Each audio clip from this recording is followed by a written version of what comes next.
Mes amis, bien le bonjour. Nous sommes le 4 novembre 2009 dans une entreprise de livraison de Californie. Le patron arrive le matin et pour organiser sa journée, il essaye déjà de voir dans son tableau où sont ses chauffeurs et où sont ses camions.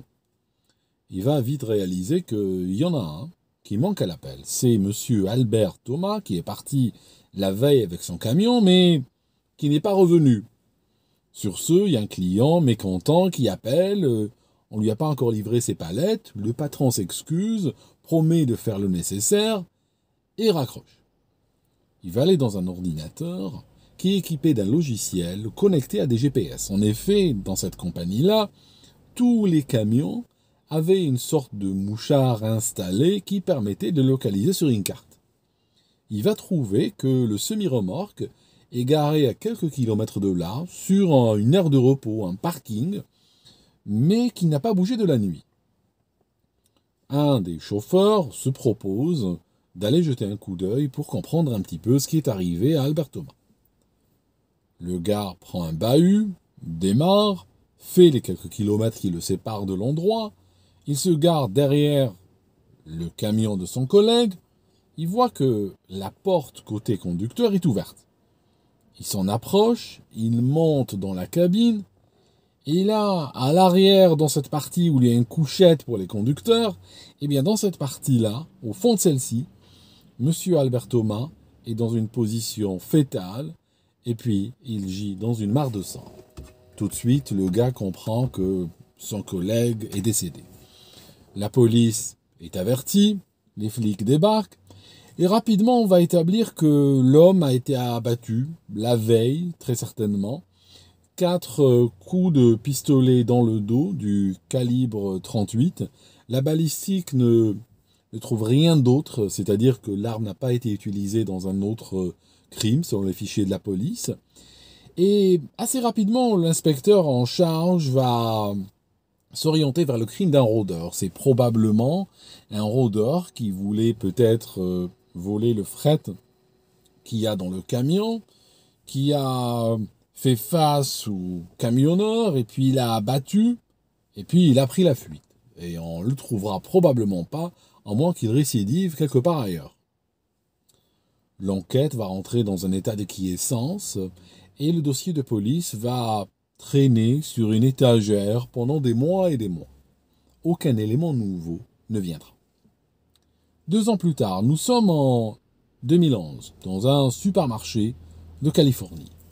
Il y a une gamine, la vingtaine, elle va dans un rayon de maquillage, elle remplit son sac discrètement et elle essaie de sortir. Sur ce, l'alarme va sonner et les vigiles lui tombent dessus. Elle est prise dans une petite pièce d'isolation, va découvrir tout ce qu'elle a et on appellera la police. Les flics vont l'embarquer au commissariat. Et là, elle n'en peine pas large, elle est extrêmement inquiète. Pourquoi ? Parce qu'elle est en récidive légale. Ce n'est pas la première fois qu'elle tombe pour du vol à l'étalage et menu larcin. Or, aux États-Unis, en Californie en particulier, il y a une loi extrêmement dure avec les récidivistes. C'est-à-dire que si le juge est convaincu que la personne n'a aucune intention de respecter la loi et puis voit qu'elle revient sans arrêt, qu'elle est condamnée et condamnée sans arrêt, eh bien, elle peut finir avec une peine extrêmement lourde. Certains se sont retrouvés avec une vraie perpétuité pour avoir volé 4 piles dans un drugstore. Sur ce, elle appelle son avocat et elle va lui dire la chose qui suit. Elle va lui dire, écoute, je suis prête à négocier, j'ai une carte, c'est possible que ça intéresse le procureur. La carte, c'est que elle sait ou elle pense qu'elle a participé à l'insu de son plein gré à un assassinat.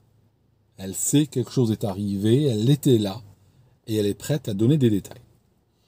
Quand son conseil va voir le procureur, le DA, n'arrive pas à croire sa chance. C'est pas tous les jours dans sa carrière qu'il se retrouve à laisser partir quelqu'un pour avoir volé pour 50 dollars de maquillage en retour d'un assassinat, en retour d'un assassin.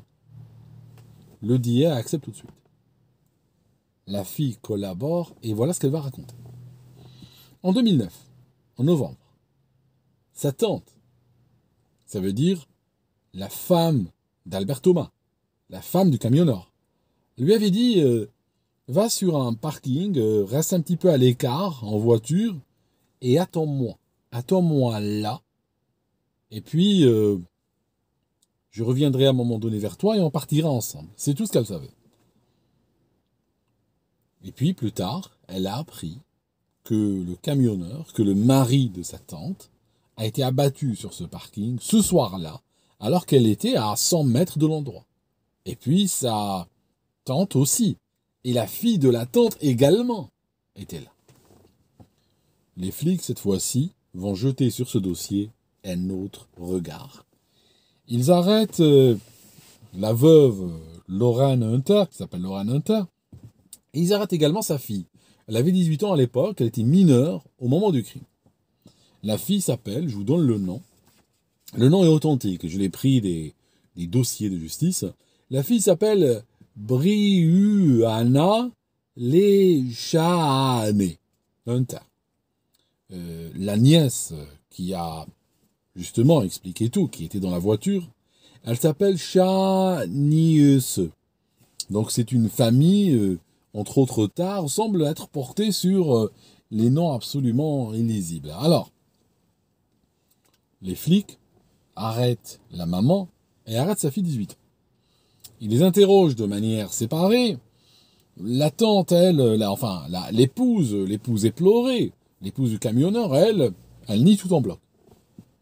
La fille, on va lui mettre la pression. Ils vont lui dire, écoute, pour ta maman, de toute façon, c'est foutu.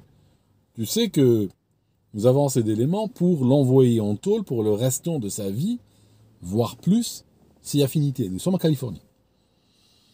Ils lui disent, toi, tu as 18 ans.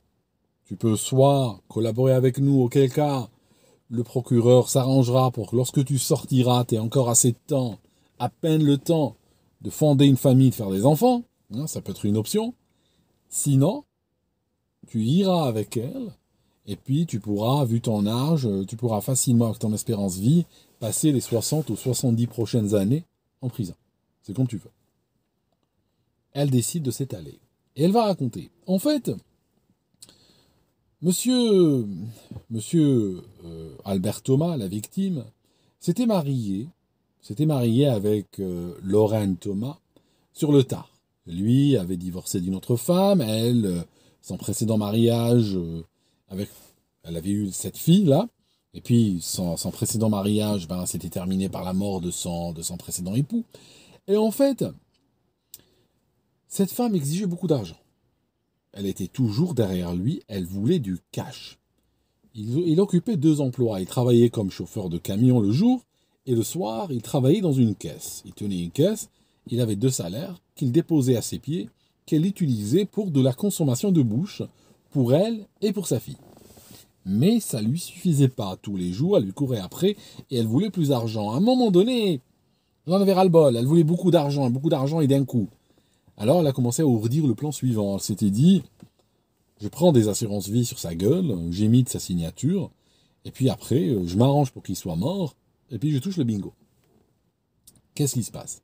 Elle va demander à sa fille de 15 ans à l'époque, elle va la prendre comme complice, et elle va lui demander de remplir les formulaires d'assurance et d'imiter la signature du gars. Donc, la gamine, après l'école, s'applique à remplir les polices d'assurance, et elle en prend à un moment donné jusqu'à 4. Elle les prend sur une courte période, parce qu'elle n'a pas envie de payer de grosses sommes. Elle prend des polices d'assurance relativement courtes, juste pour le temps d'exécuter le coup, puis c'est tout, et de toucher. Le problème, c'est que l'une d'elles expire, parce que tout simplement, logistiquement, elle a du mal à le tuer. Chaque fois qu'elle planifie de le tuer quelque part, soit il n'y est pas, soit il y a du monde, soit... Voilà, ça se passe pas. Jusqu'au jour J, où c'est lui, de sa propre initiative, qui lui dit, écoute, on va marcher jusqu'au camion, j'ai acheté un t-shirt pour la petite, viens, je vais vous le montrer. Donc, les deux vont l'accompagner, il va jusqu'à la cabine du camion, et il l'ouvre, il monte, et là, il y a Madame Lorraine Hunter qui monte derrière lui, elle a dans la main un petit flingue, un 38, qu'elle avait volé dans une église où elle avait ses habitudes, et elle va lui tirer dessus à bout portant à 4 fois dans le dos.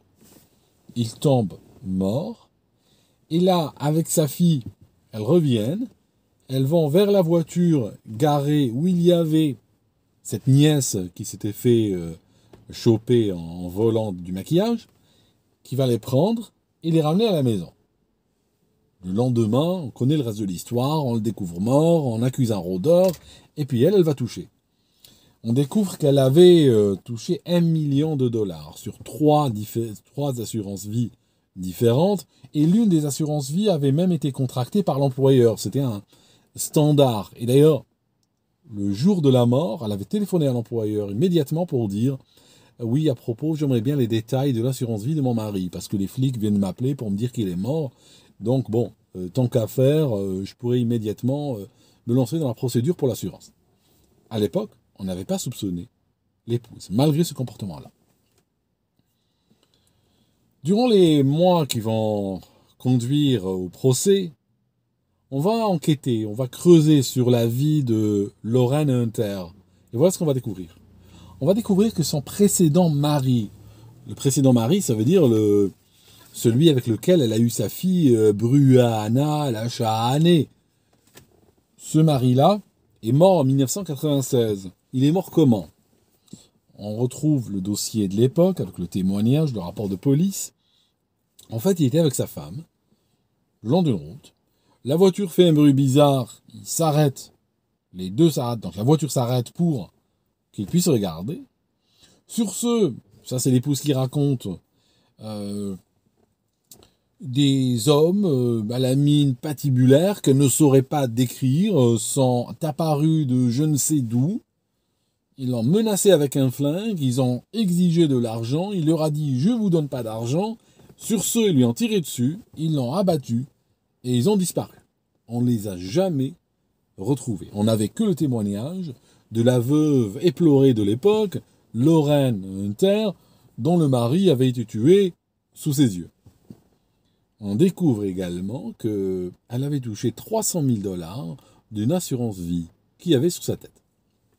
Donc là, on imagine le scénario. Ça signifie pour le district attorney, pour le procureur, elle a tué son mari en 1996, elle a pris 300 000 dollars en cash, elle a claqué l'argent, elle a rencontré plus tard monsieur Albert Thomas, elle a ourdi des plans similaires, cette fois-ci avec plus d'assurance vie, avec une somme plus élevée, 1 million de dollars. Elle l'a tué, elle a réussi à encaisser, et sans cette histoire de shoplifting, cette histoire de vol à l'étalage qui avait escaladé jusqu'à la faire tomber, elle aurait probablement trouvé un troisième mari qu'elle aurait tué. Le procureur décide de ne pas la poursuivre pour l'histoire de 1996. Tout simplement, la piste est trop froide. Elle refuse d'avouer, elle ne collabore pas, et l'histoire est trop ancienne pour retrouver des éléments matériels. Donc il laisse tomber.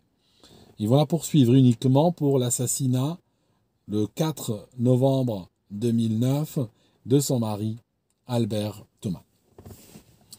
Le jury va la trouver coupable de l'assassinat. On est dans du premier degré. Le jury se rencontre une deuxième fois pour voir s'il n'y a pas des éléments aggravants. Et la réponse sera oui. Il y a 2 éléments aggravants. Le premier, c'est avoir tué pour de l'argent. Dans l'État de Californie, tuer pour de l'argent est toujours un facteur aggravant. Un autre facteur, le fait d'attendre la victime avec une arme, venir à la rencontre de la victime ou attendre la victime quelque part avec une arme, est en soi un facteur aggravant. Donc les facteurs aggravants sont là. Troisième élément de décision, est-ce qu'elle mérite la peine de mort? Les jurys vont répondre à l'unanimité, elle mérite la peine de mort. Aujourd'hui, elle est enfermée dans un pénitencier pour femmes en Californie. La Californie a, pour le moment, un moratoire sur la peine de mort. Elle a été condamnée en 2017, elle a à peu près la soixantaine aujourd'hui. Comme le système est très complexe et elle a beaucoup de niveaux d'appel et tout ça, elle pourra faire cela encore jusqu'à 80 ans, si elle vit jusqu'à 80 ans. Sa fille, elle, a été condamnée à l'âge de 18 ans, a été condamnée à 18 ans de prison. Elle sera éligible pour appliquer pour une libération anticipée en 2024. Mais celle-ci pourrait être refusée et refusée jusqu'à ce qu'elle finisse ses 18 ans et qu'elle sorte. Elle aura à ce moment-là 36 ans. Voilà mes amis. Merci d'avoir regardé cette histoire, d'avoir suivi cette vidéo jusque-là. Et on se voit dans une prochaine. À très bientôt.